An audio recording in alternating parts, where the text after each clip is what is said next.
Sur une route longue et aux multiples virages, Jeff et Charlotte nous conduisent au jardin botanique de Kisantu, un site touristique qui porte le nom de sa ville, Kisantu.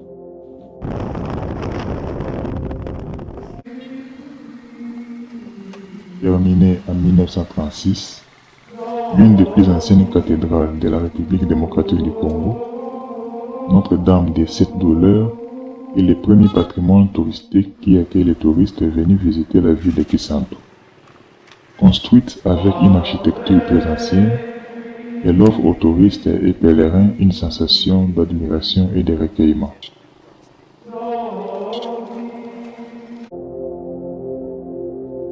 Les frères jésuites Justin Gillet, ayant vécu de 1866 en 1943, est le fondateur du jardin botanique de Kisantu, qui se situe à plus de 120 km de Kinshasa. Sa photo se fait remarquer à l'entrée du site touristique.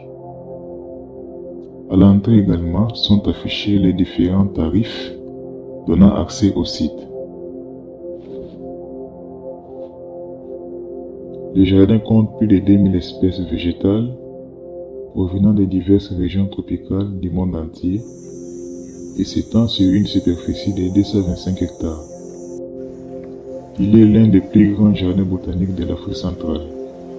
À lui seul, il fait la réputation de la ville de Kisantu.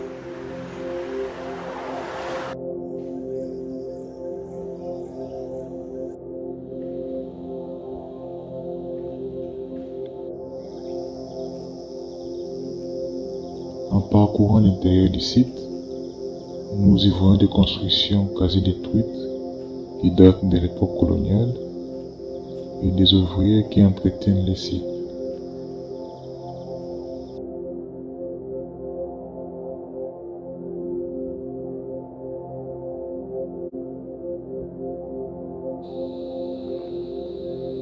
Les allées qui mènent dans différents lieux de visite sont bétonnées et asphaltées de part et d'autre.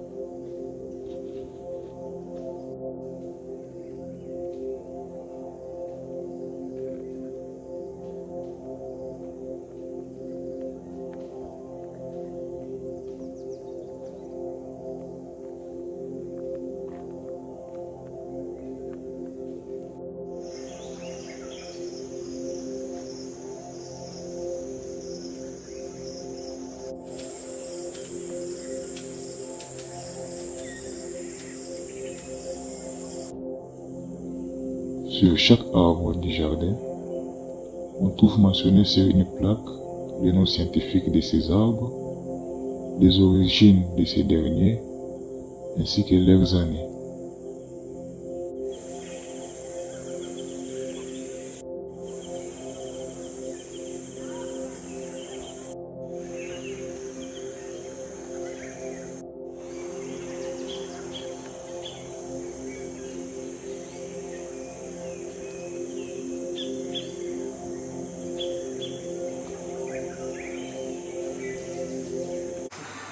Donc c'est dans les jardins botaniques où on peut retrouver de plusieurs végétaux de monde hispanique d'Afrique et par après c'était répandu pour toute l'Afrique. Voilà. Ici nous avons la grosse graine du monde. La grosse graine du monde. On appelle double noix de coco, coco de mer ou coco de chercheur. Pourquoi on l'appelle la grosse graine du monde? Parce que cette graine, à l'état frais, ça peut peser 20 à 25 kg de masse. Je vous avais parlé que le jardin protège les plantes ainsi que les animaux. Et ici, nous avons toute une collection de reptiles. Et ces reptiles, je vous dirais qu'ils ont été capturés ici au sein du jardin botanique.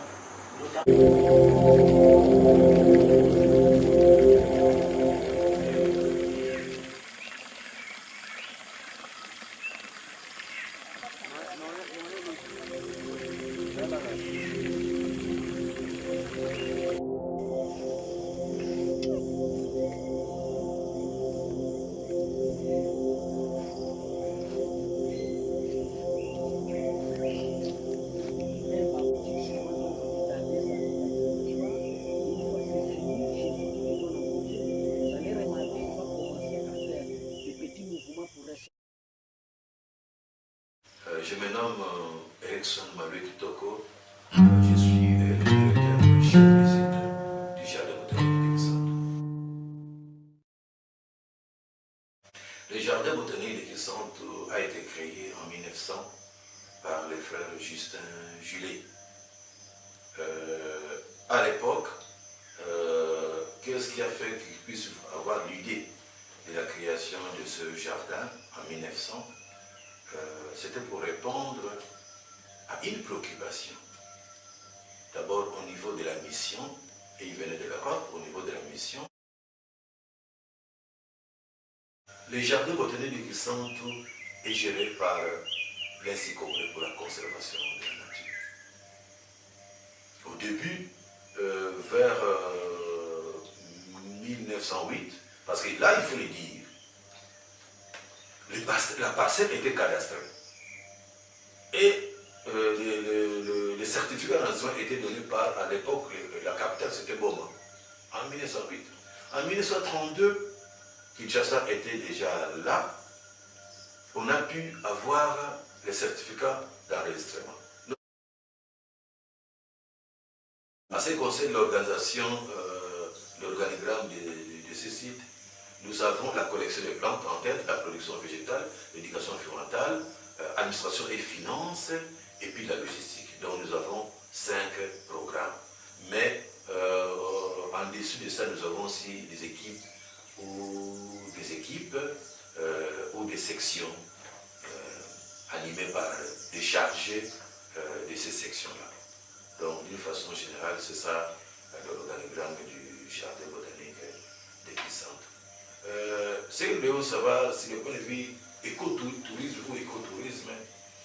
Aujourd'hui, les jardins botaniques sont c'est un modèle vivant d'agroécologie et d'écotourisme. C'est vraiment un modèle vivant. C'est-à-dire que nous pouvons aménager un site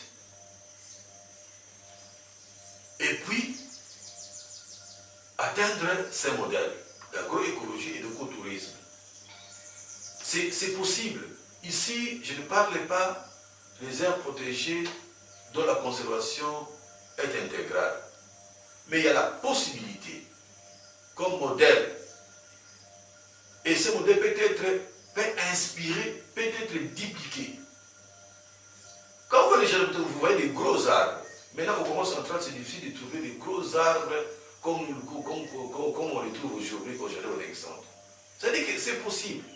Avec ces fléaux du réchauffement global, nous pouvons commencer à copier le modèle, s'inspirer des modèles du jardin botanique centre, les dupliquer aussi ailleurs. Pas d'une façon identique, mais du moins ça inspire et ça peut être dupliqué ailleurs. À ce qui concerne l'écotourisme, vous trouverez quand même il y a des arbres emblématiques avec un gros tronc. Il y a des enfants qui ne voient que des arbres avec un gros tronc à la télévision. Mais au niveau du jardin de Kisanto, vous pouvez voir un arbre avec un gros tronc. C'est vraiment emblématique et c'est une très bonne chose pour la formation de nos enfants qui sont au niveau de l'école, des enfants qui font de l'agronomie, au niveau des universités, ceux qui font, même au niveau des universités, ceux qui font l'agronomie, qui font la biologie, la botanique, qui font l'écologie. Donc ils peuvent apprendre beaucoup dans ces jardins. Et puis ça peut leur inspirer, pourquoi pas pour leurs projets qu'ils peuvent développer ailleurs.